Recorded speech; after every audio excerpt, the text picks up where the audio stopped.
Well, hello there, everybody. Welcome back to yet another edition of the Dirty and Driven Podcast. My name is, to those of you who know me, James Deviney. To those of you who don't know me, maybe you're new here, I'm your worst freaking nightmare. Or your best daydream, depends on what you're into. Today is Friday. If you listen to it the day this comes out, so happy Friday, everybody. You made it. It's the weekend. Let's go. I got a little bit of a different episode for you today. This is still the podcast where we bring people to the blue-collar world, teach them how to kick ass, and it's still the place where we gain, train, and retain solid, hard-working people. Typically on a Friday episode, we have a guest in here that we interview or a guest remotely, but this week, you know, it's just a week that I don't really feel like interviewing somebody. A little burnt out this week, I guess. I don't know if that's the best word, but I got sick. Just had a lot going on, a lot on my plate. It's just heat of the summer for a lot of people, so getting people that work in the trades on here has been kind of difficult the last few days just because it's the busy time for everybody. So this week, I'm just solo balling this thing. It's a little bit shorter episode. I still wanted to give you guys an episode because that's our promise to you. An episode every Tuesday and every Friday. Last week we had a bit of a off the wall episode compared to most. Just something we like to do every now and then. It's fun to take a break, just have fun a little bit. And that's what I'm doing today too. This short episode, just taking a break. Trying to iron more things out moving forward, just trying to push out good quality content for you all. We got some awesome stuff brewing up in the studio that I can't wait to start revealing to you all here pretty soon. Just working everything out. So having time to do that has been key. So that's another reason why we didn't do a full length. And that's also why I haven't been on social media as much this week, but I'm sure y'all will forgive me. Anyways, if you're new to the show, like I said, this isn't our typical Friday episode. We also have our Tuesday episodes with me and my boy Casey D hopping on these mics and sawing them hard. So be sure to check those out if you're new here. Those are a lot of fun, very entertaining, at least in my opinion. So, guys, what I want to talk to you about today, I'm not going to keep drawing on all this housekeeping stuff. I'm just going to get to the point. Our mission here is gain, train, and retain people in the blue-collar world. When I say that to contractors, when I say that to industry partners, when I say that to people who are desperately needing hands, the resounding response I get is gain, train, retain. I love that. But how do we do it? Often I hear stuff like, well, how do you gain people when nobody wants to work? How do you gain people when the government's been paying everybody to stay at home? I haven't seen an application. Kids these days don't want to work. All the good people are retiring. The good ones don't stick around. And that's the whole thing with gain, train, and retain. Okay, another thing I hear is, well, yeah, we get these guys in here, but they don't know how to do anything. They don't know how to run equipment. They don't know how to read a tape measure. They don't know how to check grade. Yeah, I get it, man. There's not a lot of kids who know how to do stuff. You don't have farmers with 12 kids anymore. They go out into the workforce. So you got to train people, right? There's not a lot of people who already know what they're doing. And then, like I said before, the good ones don't stay. We have a high turnover rate. Got to learn how to retain. So that's why we have the gain, train, retain mission. That is our sole goal with Dirty and Driven, is to gain, train, and retain. And I want to talk about that for a little bit. That's what this whole episode's about, is gain, train, retain, because I get people in my DMs all the time dude, we can't find help. We have no one. It's just me, or, our crew's just shrinking. It's everybody's problem right now. And that's what we're trying to help solve. It's not going to be an overnight switch. What I'm going to tell you is not a magic pill. What I'm telling you isn't a secret hack. It's just practical steps that, it took us a long time to get into this problem. These are practical steps to help us get away from the problem, right? Constant forward motion, small change over time will lead to big stuff. So let's get into it, man. First of all, gain, train, and retain is like a tripod. It's not necessarily a gain, and then you go to the train, then you go to the retain. That's kind of it. I mean, for one guy, yeah, you gain the guy, you want to train the guy up, and you want to retain him. But they all three have to work in harmony, okay? To gain good people, you have to have guys that vouch for you. If you want to train people, obviously you have to gain people. But in order to gain people, you also have to train people. People want to go somewhere where they will be taught and where they can learn. People want responsibility. It doesn't matter how old you think they are, whether they're 18, fresh out of high school, whether they're 35, whether they're 55. Most people are willing to learn if you teach them correctly. There's no one size fits all. And if you are the type of person who invests in people like that, you'll have a lot more people come knocking at your door. So that's the gain, train, retain tripod, if you will. Whenever a lot of people think gaining, they think, well, we'll put something in the newspaper, or, man, we've always had applications, we'll just continue to get them. But that's not really it. That's not working anymore, right? So first of all, with gain is very practical. We have to get out there and we have to make sure people know who we are, right? Come to the 21st century. People aren't looking at the newspaper. People aren't looking in the phone book. People aren't looking at billboards. Maybe you catch a few of the radio ad. But people want to see what you're doing. If you want to gain solid people, get online. Make sure you have a website. Make sure if somebody Googles construction companies in my area, you pop up. Make sure that if you can, have an Instagram page. Post some pictures from your job sites every day. It doesn't have to be anything crazy, but just give yourself an online presence so that way people can join your team. They can find you. They can learn about you. Put some information out about yourself. It's not giving your competitors an edge. If anything, it's getting an edge over your competitors, because people are going to go look for a job and they're going to find you there and they're going to apply. And a lot of people, believe it or not, aren't applying to 10, 15 jobs. They're applying to one or two that look interesting to them and hoping they get on there. And if they don't get on there, then they start applying to others. But they're not sending out mass applications. Some people do, sure. But most people find one company that looks cool and say, okay, I'll apply there. So what can you do to be that one company to funnel those people in? So that's the gain. Let's be a funnel. Let's find the best ways. Now, another thing too, when you're gaining, you have to look at, why would this person say yes to starting here day one? There's always the common questions asked, right? How much am I getting paid? What's the 401k look like? What's my vacation time look like? All that. A lot of people nowadays offer pretty similar 401ks. Starting pay is probably going to be fairly competitive. Health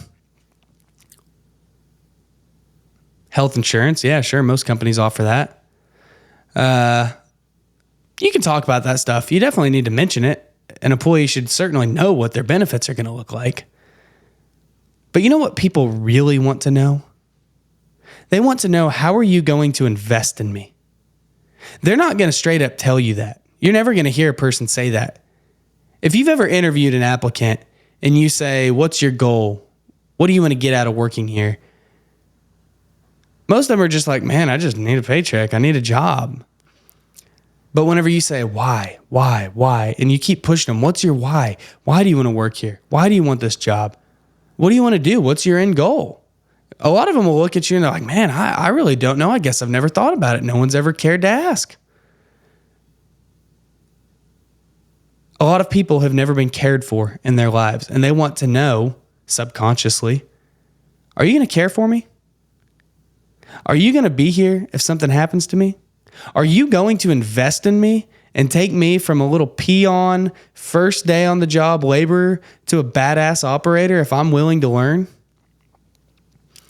Is there room for me to grow here? Are you going to put me in a spot where I can be successful, or am I just going to be treated like a number on a spreadsheet? I can tell you which one I'd rather go work for. And that's the guy that's going to invest in me.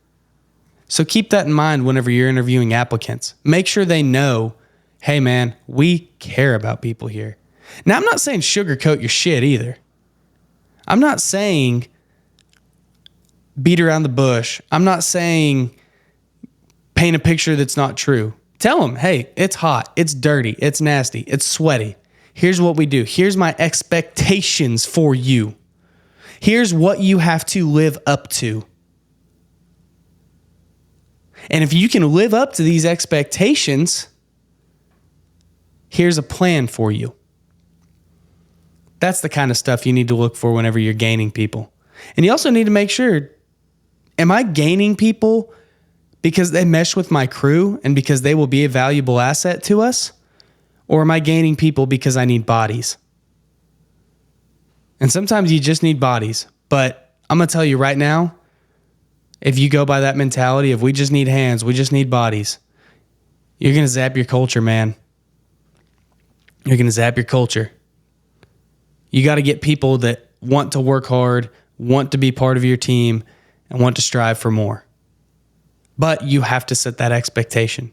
I spoke to a guy, his name's Josh Levin. He owns an electrical contracting business, Empowered Electric in Kansas City. He's got a podcast. You can look him up on Instagram, all that good stuff.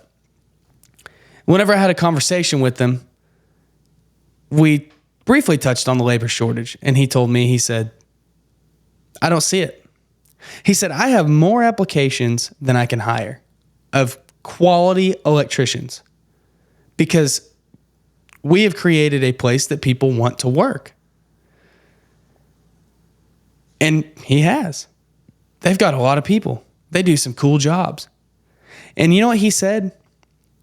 He said, I'm no longer in the construction business or the electric business. He said, I'm in the business of people, and we just happen to do construction work.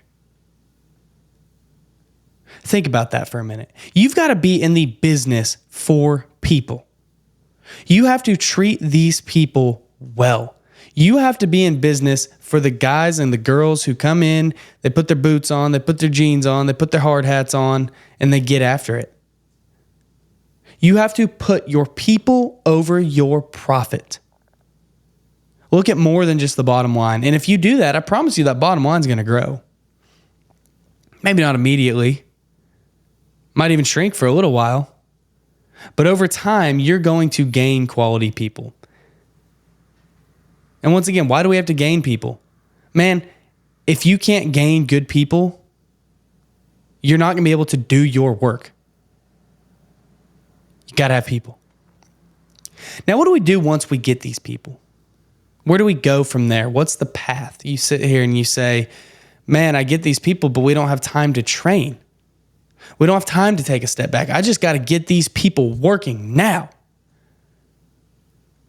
Well, I'm here to tell you, man. Sometimes it's worth taking a step back to take a step forward. Sit down with a person. Okay, you always want to say, we do on-the-job training. You come out here, you watch, you learn, ask questions.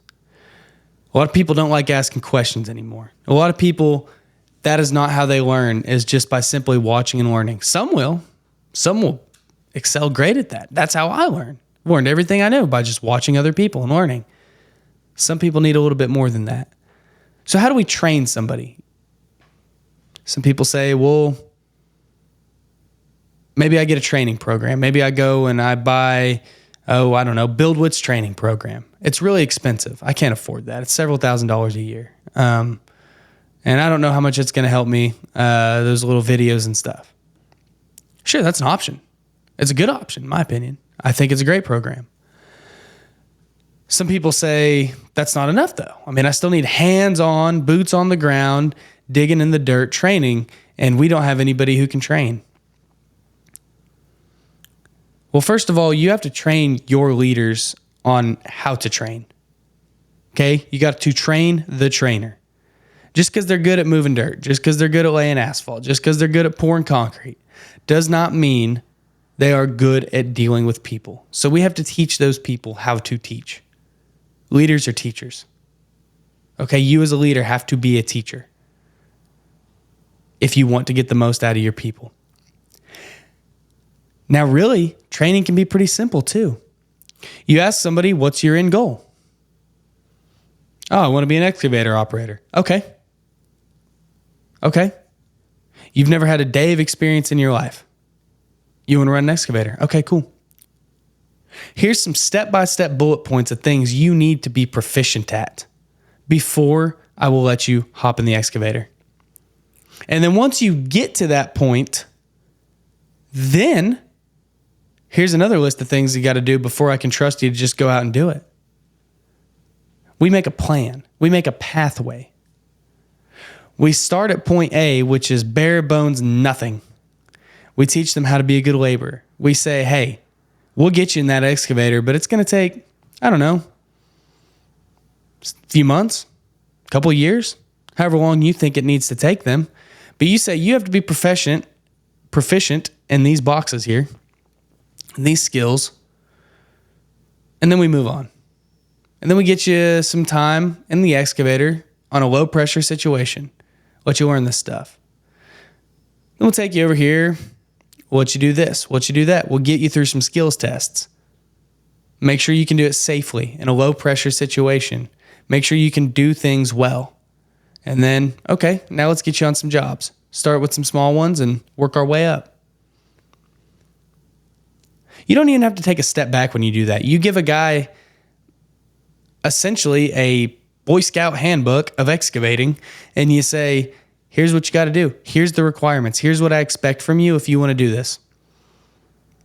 Oh, and as you do this and as you graduate from level 0 to level 1 to level 2, you're going to get a raise. We invest in our people. We reward you for wanting to strive for more.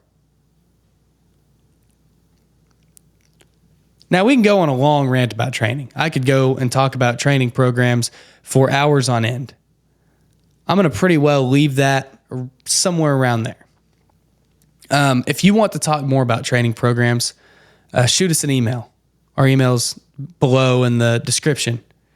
If you want to talk more about training programs, I'd be happy to help you make them. That's what Dirty and Driven is. Everybody says, oh, we can write our own training programs, but have you? You can sit down, you can talk about it all day long, but have you ever taken the time to just sit down and write out, this is what I expect of a guy. This is what we need.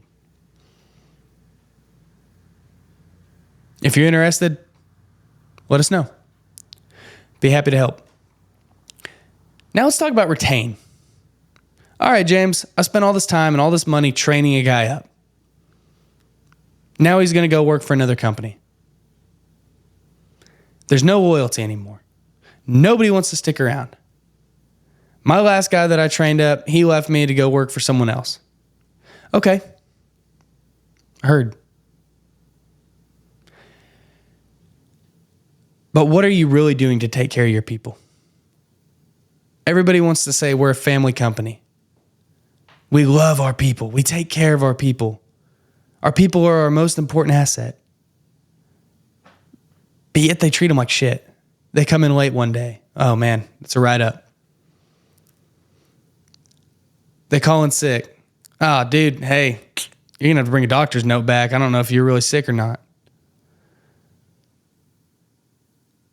They lose somebody in their family. Yeah, man, you can go to the funeral. Shoot, I guess you can take today off. You won't get paid. You can probably take tomorrow off too. You won't get paid, but we'll see you back here in a couple days. Thanks. And then they don't come back after a couple days because they're mourning. They're having issues, and it's, hey man, we really need you back at work. Be a decent human. I think to truly retain people, you have to be a decent human. Now, I'm not saying be a softie. I'm not saying every excuse, everything. You have to be harsh, man. You have to have your expectations still of, hey, we need you, we rely on you, and we depend on you. But if somebody's going through some hard stuff, take care of them. If somebody's working hard and they're achieving goals, they're flying through your training program and they're becoming a great employee, take care of them. People come to you and they say, hey man, your vacation policy sucks. Listen to your people. If somebody comes to you and they say, hey man, I don't mind working here, but man, I haven't had a raise in a long time, or I feel like I'm pulling a lot of weight, take care of them. Take care of them before they even have to ask. Recognize your people's worth. If you take care of your people, they will take care of you. So if you have a high turnover rate, if you have a crew full of people that you think are idiots, your people are a direct reflection of their leader. So you have to look in the mirror. If you have a crew of killers, hell yeah. We have to be better leaders in this industry. That's why a lot of young people come to this industry and they leave, because we don't have strong leaders in our industry. We have guys, once again, that were great operators, great at running machines, great at technical skills, great at hands-on skills, but they don't know the first thing about becoming a leader. And they do poorly in leadership or management positions. And they run people off because they don't know how to do it. And then they blame everybody else. We can sit here and blame the world. We can sit here and say, man, nobody wants to work. Man, everybody wants to leave. Kids come and do this job, but they'd rather go be TikTok influencers than be out here. We can make up a plethora of excuses. Or we can look in the mirror and say, how can I better myself to better these people I'm trying to lead? Show them respect and they will respect you. It's as simple as that. Make things fun, dude. Buy your people lunch every now and then. You say you can't afford it, man, throw it on the next bid, Buy your people lunch every so often. Show them you appreciate them. Working a lot of long, hard hours, man, give them some time off. Give them a bonus. If you're going to sit here and work the dog shit out of people because, oh man, we want to get this job done early or on schedule or whatever, or otherwise we're going to lose money, reward your people for helping you make more money. It's as simple as that. It's as simple as just taking care of your people and sharing with them, being generous to them, and making sure they know that you care.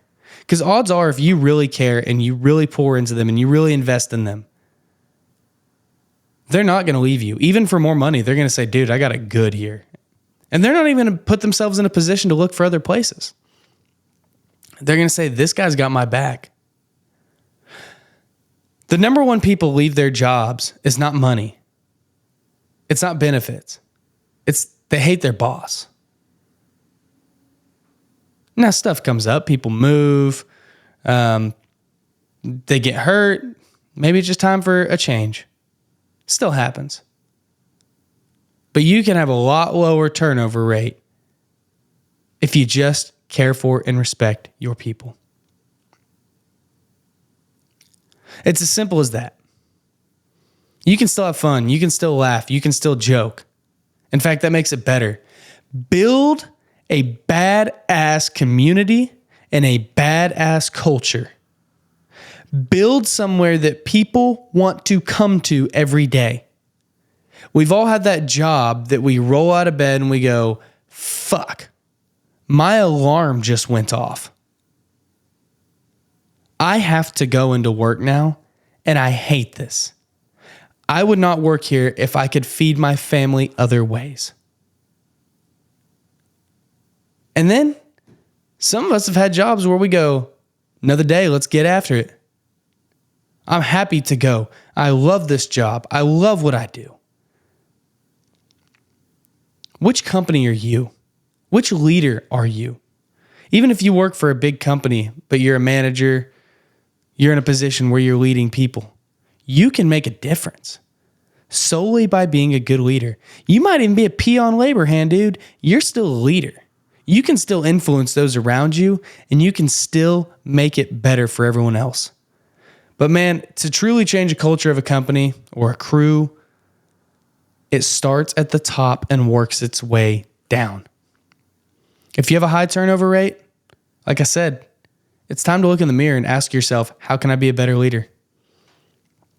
What do these guys want? What do these guys need? How can I maximize them to put them in the best position for their own success? Don't be afraid to ask yourself these questions.